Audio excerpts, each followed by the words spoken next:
All right, so this is module 1. I'm going to call it part 1, and we're going to start to really get into the meat and potatoes. And I thought that to begin the discussion of the importance of flipping the gratitude switch and everything that we're going to cover in this course, I wanted to share with you a statistic. Now, this is honestly, when I found this statistic, I was kind of blown away, and it almost made me fear for like people, okay? Because check this out. Now, this is a recent poll. It's called a Harris poll.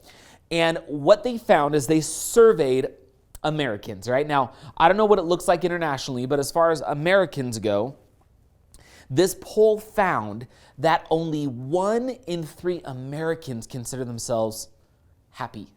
Now, I don't know what your definition of happy is. Mine is, not being miserable. So if only 1 in 3 of us doesn't consider ourselves miserable, what does that say about the other 2/3 of Americans? Like, that to me is terrifying. How could we, in the most prosperous country that's ever existed, where there is this unbelievable time of abundance and technology can make our lives so much easier, and there's just so many great, amazing things about this life that we live, how could only 1 in 3 of us consider ourselves happy? That kind of concerned me, and it got me to thinking. I started to go, well, okay, why is that? I mean, if it is that, fine. 1 in 3 of us considers ourselves happy, which means that 2 out of every 3 of us can be a little bit happier. And here's the other thing I'd say. For the 1 out of 3 that actually is happy, I kind of look at it like this. Could you stand to be a little more happy? I mean, if you're like out of a scale of 1 to 10, you're like a 9.9, let's bump you to a 10, right? I think that everybody can experience a little bit more joy and a little bit more happiness, and especially the 2 out of every 3 of us that just doesn't consider ourselves happy. Why did we get there? What's been going on that's got us to this point? And we got to cover this because you need to know that there's a need for what I'm going to share with you in this throughout this entire course. So I started to think. Now, I'm a big social media user. By the way, check out #Gratifuel. I'll put a hat on later that says it because everything I post about gratitude and about flipping the gratitude switch, I use this #Gratifuel, like gratitude fuel. And social media is this really incredible tool, right? I mean, we can reach a lot of people. We can talk and have conversations with people that maybe we otherwise wouldn't have conversations with. That's the positive side of social media, the unlimited connection and how that works. In fact, from a marketing standpoint and a business standpoint, social media has given us the ability to reach more people than ever with our message and our awesome product and service that we want to use to change the world. But what's the downside? What is it about social media? Is there something that exists with Facebook or social media in general that is causing some of the 2 out of 3 of us to not be very happy? And I started to think about this. Now, I'm a big social media user, right? This is said by the guy who probably just Facebooked and Instagrammed and sent out a tweet and used like 5 hashtags while checking my LinkedIn and just for the heck of it, checked out, Google Plus as well as Snapchatted, my daughter. I mean, I love social media, okay? But here's the deal. Think of that sort of interaction. I feel like we've become an expert at one-way communication. Here's what I mean by that. This right now, what's happening is a form of one-way communication. I'm talking and you're listening. We're really good at that. Like, we can express ourselves and we can sit back and listen. But more and more, it seems like that person-to-person interaction that is so vital to happiness in general is starting to diminish some. You look at the families at home and, the kids are on the couch and they're both on their iPad or iPhone, and mom and dad are on their iPad or iPhone, and the TV is on, right? And they're not talking to each other. You look at these families in the car, same sort of deal. They're not playing the games like you and I used to play when we were kids, like Slug Bug and like looking for, the license plates and what state is it from? And they're not playing the alphabet game. And if you don't know what the alphabet game is on a long drive, you should. You just find billboards and you look for the letters. You try to go from A to Z, and it causes interaction. I remember when we used to drive back to Utah from California, my mom and dad would buy my sister, and my sister's 10 years older than I am, but we would still have this weird thing called interaction and talking in the car, and we had Mad Libs. I don't know if you remember Mad Libs. Mad Libs were awesome, and it caused us to talk and laugh and enjoy things together. Now, in theory, shouldn't social media do that? Shouldn't it do it even better than the car interaction, the talking at the dinner table? But in reality, it's become a form of one-way communication. You post, That's your communication. And the only communication you get back is a comment or a like. But that's not really a dialogue. In fact, dialogues that happen on Facebook are generally kind of heated.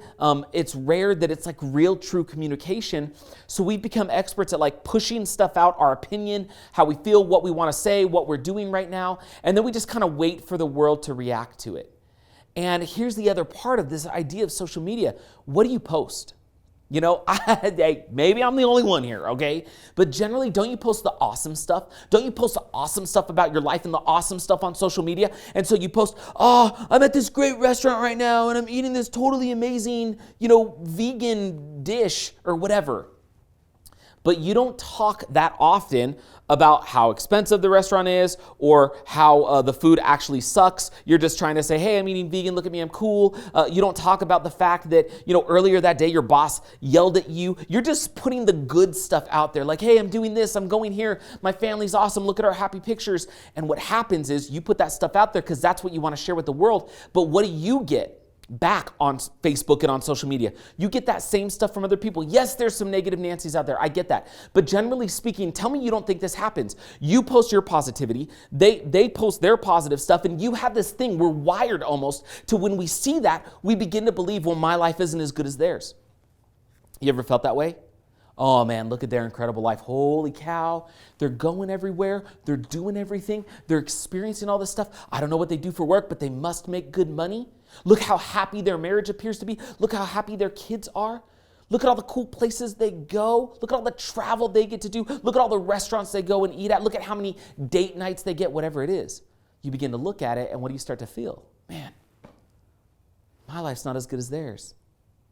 But doesn't it come back to just that one-way communication? You're only pushing out the good stuff. It's rare that you talk about your awesome new shoes that you just got, but you don't talk about you show the picture of your shoes, but you don't show the picture of the nasty blister that they gave you, generally speaking, right? So you're pushing this stuff out, everybody else is pushing that stuff out, and then they look at your life and go, wow, I wish my life was as good as his or hers, and you look at their stuff and you go, wow, I wish my life was as good as theirs, and what does it cause? See, it creates this environment where we begin to believe that we're not as content as we could be. The job isn't as good as it could be. The money's not as good. The car isn't as good. The travel, the dates, the relationships, not as good as other people. I think that's step one in how we begin to not be as happy as maybe we otherwise would be. What else happens? How about this? You ever watch reality TV? Oh, you gotta love reality TV, right? But what does reality TV do? It shows you, well, it's not even a mirror of reality. It's complete fiction. It shows you fiction. Now, I auditioned for a reality show a while ago because I thought it would be fun. As a result, I got to know some people in reality TV. And let me just tell you, reality TV is far from it. It is staged. There are plots. There are ideas. There are storylines. They are designing people's lives and putting them on TV for you to watch. And then you sit there and you go, well, I'll never be as rich as the Kardashians. I'm never going to have those experiences. I'm never going to do that. Even the cool competition shows. Oh, look how, man, Amazing Race, they get to travel all over. Look at all these other exotic locations. I'm never going to get there. We do this thing and we look at reality and think that it is, but it isn't. Isn't that another step of how we could potentially lose some of that happiness? So we're comparing our life to everybody else, and then we're comparing our life to not just the life that people want to share with us, but the life that is created on TV that we're told is real. It's reality, but it's not. And then what about the next step? You go from social media to reality TV to the evening news. When was the last time you watched the news and it was positive? So we are bombarded with all of this negativity, and we're bombarded with this murder and that robbery and that disaster. Guys, the majority of what we consume is the world telling us how hard it is, that we're not like other people, that we maybe can't be good enough, that there's so much bad out there. Is it really any wonder that we've started to become less happy? So is it really a wonder that the Harris Poll says that only 1 in 3 of us consider ourselves happy? See, we've got to fix this problem. And what I'm going to share with you is exactly how to do that. I want to share these questions with you. I want you to ask this. What's something that can turn a hardship or a challenge into a springboard for success? What's one thing that could turn feeling offended into feeling empowered? Have you thought about that? How about this? What's the one thing that'll guarantee you never, ever, ever have failure again? Does that exist? What does that look like? How could I go and find that? How about this? What's the one thing that could always turn poverty into prosperity? Remember, I told you I'd share that with you. What is that thing? What's the one thing that can take a loss or a tragedy and turn it into a new beginning filled with hope? What's the one thing that can make it so you never have a bad day again? Because my friends, if only 1 in 3 of us is happy, we've got some work to do. If 2/3 of us don't consider ourselves happy and we're bombarded by things that aren't actual reality on Facebook, in reality TV, on the news, we've got the deck stacked against us. So how do we create an environment where no matter what happens around us and to us, we can create unlimited happiness, we can create unlimited joy and fulfillment? That is what I'm going to share with you, starting with part 2. Now, when we move into the next module, it's going to be a little different. I'm going to share with you a story. And that story I'm going to illustrate on the screen, and I'm going to go through the lives of 2 men who live very different lives but have some similarities. And I want you to see if you can start to extract out, okay? I want you to extract out from the next module, from the next part, some of their similarities and some of their differences. Now, the homework for this section before you move on to that is I want you to do this. I want you, okay, this is actually kind of fun, and so I would recommend that you do this, okay? Now, this is going to require a little bit of work on your part. I'm not going to tell you exactly how to do it, but it gives you a really good gauge of is what you're putting on social media actually really positive, or do you actually have some negativity that you'd like to correct? If you go to Facebook, if you use Facebook, and you go to Facebook, you can actually run a report of all your posts. As I did this not too long ago. And what I did is I found a few words, okay? I found words like love. I found words like family. I found words like positive. I found words like thankful. And I found words like God. And I found other words that I considered to be positive. And then I took that document and I did a search to see how many times I'd used those words. By the same token, I did a same search for how many times I'd used the word failure or fear or use the word angry or whatever. And guess what it proved to me? That although I felt like I was a really positive person and was putting positivity out there, there's lots of areas in my life that maybe I was leaning more to the 2 out of 3 people as opposed to the 1 out of 3 that are actually happy.